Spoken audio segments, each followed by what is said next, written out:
Muy bien, después de la época de los jueces va a comenzar la época de los reyes, pero como dijimos que la Biblia desde Génesis hasta Apocalipsis está hablando de la historia de la familia del pueblo de Israel, de la familia de Abraham que se convierte en el pueblo de Israel, nos damos cuenta que después de los jueces viene la historia de Ruth. Entonces, pues si estamos diciendo que es la historia del pueblo de Israel, ¿por qué se atraviesa Ruth? Si Ruth era una moabita. Si nosotros nos recordamos, los moabitas surgieron del incesto entre Lot y una de sus hijas. Y el otro pueblo que surgió entre Lot y la otra hija fueron los amonitas. Surgió Moab y Amón, y de ahí se fueron los amonitas y los moabitas. Si nosotros ubicamos en dónde está Moab, nos vamos a dar cuenta que abajo de la tribu de Rubén está Moab. Si lo vemos en el mapa que tengas en tu Biblia, te vas a dar cuenta que pues Moab no está de los colores, ¿verdad? Del pueblo de Israel. Quiere decir que Moab es otro pueblo. Actualmente podríamos decir que es Transjordania. Si ubicas dónde está Transjordania, te vas a poder dar cuenta dónde están los moabitas. Pero es interesantísimo que manejemos la historia de Ruth de acuerdo al contexto del pueblo de Israel. Yo siempre, por lo regular, el tema de Ruth, la historia era, o los temas que se manejan son pues como entre la suegra y la nuera, y pues sí, qué bonito. Pero si entendemos la historia de Ruth en medio de la historia de una familia, en medio de lo que habla la Biblia, en el contexto, nos vamos a dar cuenta cómo fue que una familia de judíos, ¿por qué judíos? Porque eran de la tribu de Judá, que son del pueblo de Israel. Noemí, Elimelech, Kelión y Malión son de la tribu de Judá. Por eso podemos decir que son judíos. Son judíos, pero pertenecen al pueblo de Israel. No sé quién va a escuchar el audio en diferentes partes del mundo, pero bueno, dando el ejemplo mío, México es todo el país, ¿verdad? Pero en México hay diferentes ciudades, estados. Por ejemplo, en Tijuana se les dice que son cachanillas, ¿ok? Son cachanillas porque pertenecen al estado de Baja California, porque son de Tijuana, pero son mexicanos, ¿verdad? Entonces aquí podemos decir, es judío porque pertenece a la tribu de Judá, pero es del pueblo de Israel. Es rubenita porque pertenece a la tribu de Rubén, pero es parte del pueblo de Israel. Es gadita porque pertenece a la tribu de Gad, pero es parte del pueblo de Israel. Muy bien, entonces nos damos cuenta que una familia de judíos se va a ir a vivir a Moab. ¿Por qué? Porque en la época de los jueces, cada quien estaba haciendo lo que bien le parecía, no estaban siguiendo las instrucciones del Señor, y entonces, como estaba escrito, había una decadencia en el país. ¿Cuál país? En Israel. Entonces, una familia decide salir de este país para irse, como quien dice, al país vecino. Por contarlo de otra manera, es cuando, ¿sabes qué? En México está muy difícil la situación, pues nos vamos una familia se decide ir a Estados Unidos, ¿verdad? Porque la situación en México está muy difícil. Entonces, hagan de cuenta que estaba pasando esto. Cuando esta familia llega a Moab, conocen a Orfa y a Ruth, los hijos se casan con ella, después ustedes ya saben que se mueren los hijos, se muere el esposo, y entonces Noemí, que era una judía, porque pertenecía a la tribu de Judá, pues dice, me voy a regresar a mi tierra. ¿Cuál es su tierra? Pues a Israel. Específicamente, ¿a qué territorio? Al territorio de Judá. Ustedes pueden darse cuenta en su mapa que estén buscando ahí, se van a dar cuenta que en el sur de Israel está Judá, en un territorio bastante grande. Entonces, ¿qué sucede? Esta mujer Noemí, que es una judía, dice, pues me voy a regresar a mi país, a Israel, ¿verdad? Y entonces es cuando una de sus nueras le dice, tu pueblo será mi pueblo. ¿Cuál pueblo? ¿Cuál es el pueblo de Noemí? Israel, el pueblo de Israel. Y le está diciendo, ¿qué era Israel? ¿Se acuerdan qué significa Israel? Gobernado por Dios. Le está diciendo una extranjera, le está diciendo a una judía que es parte del pueblo de Israel, le está diciendo, tu pueblo será mi pueblo, yo quiero ser parte del pueblo de Israel, yo quiero ser gobernada por el Dios de Abraham, de Isaac y Jacob. Y entonces vemos cómo fue que Ruth se hace parte del pueblo. ¿A qué tribu se asimila ella? A la tribu de Judá, porque ya saben la historia, se casa con Boz. Y bueno, si vemos toda esta historia, todos sabemos que todas las historias, todo lo que vemos, tiene relación con el Mesías.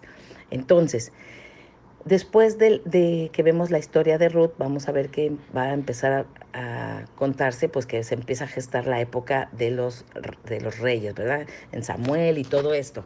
Nos damos cuenta entonces que el pueblo de Israel va a empezar a vivir la época de la monarquía. El primer rey de las 12 tribus fue Saúl, de la tribu de Benjamín. ¿Cuántos años fue rey? 40 años. Segundo rey de las 12 tribus, ¿quién es? David. ¿De qué tribu? De la tribu de Judá. ¿Y cuántos años reinó? 40 años. Tercer rey de las 12 tribus fue Salomón, el hijo de David, de la tribu de Judá. ¿Cuántos años reinó? Igual, 40 años. Lo que yo quiero decirles es que a partir de aquí empezamos a hacer un diamante en, pues si ustedes están viendo la presentación, van a poder darse cuenta que empezamos a hacer como un rombo al cual le llamamos el diamante. Y del lado derecho del rombo, en la parte de arriba del lado derecho, escribimos los únicos 4 reyes de las 12 tribus. O podríamos decir también los únicos 4 reyes de Israel, ¿verdad? Entendiendo que Israel se está refiriendo a las 12 tribus. Y vuelvo a repetir, primer rey de las 12 tribus, Saúl, segundo rey, David, tercer rey, Salomón. Cada uno de ellos reinó 40 años, Saúl de la tribu de Benjamín, David y Salomón de la tribu de Judá. Y empieza este tiempo de la monarquía. Ahora el pueblo de Israel va a empezar a vivir la época de la monarquía. A partir de aquí, familia, vamos a empezar a ver algo que a mí realmente fue algo que me abrió el panorama impresionantemente y que espero que también para ustedes sea esto. Todos vamos a ir ahorita, por favor, a buscar Primera de Reyes, capítulo 11. Y vamos a leer desde el versículo 11 hasta el versículo 13. Okay. Y dijo el Eterno a Salomón, y dijo Jehová, dice nuestras Biblias, que significa el que es, el que fue, el que será, el Eterno, a Salomón. Por cuanto ha habido esto en ti y no has guardado mi pacto y mis estatutos que yo te mandé, romperé de ti el reino y lo entregaré a tu siervo. Sin embargo, no lo haré en tus días por amor a David tu padre, lo romperé de la mano de tu hijo. Pero no romperé todo el reino, sino que daré una tribu a tu hijo por amor a David mi siervo y por amor a Jerusalén, la cual yo he elegido. ¿Qué sucede, familia? Sucede que a Salomón se le dice que se va a dividir el reino porque se apartó de las instrucciones. Y le dice que no se va a dividir en su reinado, sino en el reinado de su hijo. Y que por amor a David, su padre, le va a dejar una tribu. Como diciendo, si no, no te dejaría ninguna. Porque por supuesto que el Señor le hizo una promesa al rey David, ¿verdad? Entonces, algo aquí bien importante que tenemos que ver es cuando dice en el versículo 11, porque no has guardado mi pacto y mis estatutos. La verdad es que la mayoría de las Biblias, vamos a ver mucho esto en el tema 5, la importancia de las referencias, pero nos damos cuenta que la mayoría de las Biblias pues no tiene referencias o tiene alguna que otra referencia. Cuando termine el versículo 11 en tu Biblia, debería de tener una referencia o en el 12 o en el 13, dándonos una cita de Deuteronomio 17. Es como diciendo, rompiste las instrucciones que se le dio ¿a quién? A un rey. Ahora vamos a ir todos juntos, por favor, a Deuteronomio 17. Y en Deuteronomio 17, el título de Deuteronomio 17, versículo 14, a partir del versículo 14, se van a dar cuenta que dice instrucciones acerca de un rey. Instrucciones acerca de un rey. Aquí algo importante, bueno, hacer la observación, es que cada que nosotros estamos leyendo una porción de la Biblia, tenemos que saber en dónde estaba el pueblo, más o menos qué año es, para poder entender el contexto y de lo que se está tratando. Aquí yo siempre hago una pregunta muy importante porque vamos a ubicar Deuteronomio, ¿verdad? En Deuteronomio, ¿en dónde se encuentra el pueblo de Israel? No los judíos. ¿El pueblo de Israel en dónde está? Está en el desierto. Están ya por entrar a la tierra prometida. ¿Estamos de acuerdo? Ya es casi al final de los 40 años que el pueblo de Israel estuvo en el desierto. Ya están por entrar a la tierra prometida. Muy bien.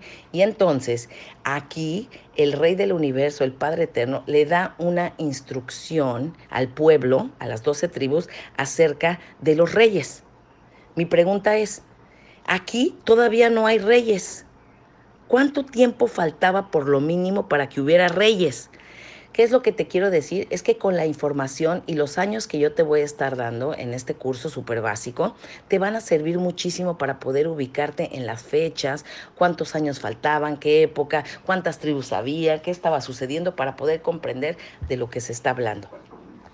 Otra vez, mi pregunta es, en Deuteronomio el pueblo se encuentra casi por entrar a la tierra prometida al término de los casi 40 años que estuvieron en el desierto, los 40 años que estuvieron en el desierto. Y el Rey del Universo les da instrucciones acerca de un rey. Entonces, mi pregunta es, ¿cuántos años faltaban para que hubiera reyes? De acuerdo a lo que hemos estado viendo, pues tu respuesta tendría que ser, pues por lo mínimo 350 años, 450 años. ¿Por qué me estás dando esa respuesta? Porque yo te dije que la época de los jueces duró aproximadamente entre 350 y 400 años. Entonces, quiere decir que por lo mínimo 350 años antes de que hubiera reyes, ¿verdad? El Rey del Universo ya estaba dando instrucciones acerca de un rey. ¿No te parece sorprendente esto? Quiere decir que, por supuesto, que al Rey del Universo, al Padre bueno, no se le sale nada de control. Él sabía que en un momento dado iba a haber reyes, por lo tanto deja las instrucciones para los reyes. Muy bien, aquí voy a parar esta sesión.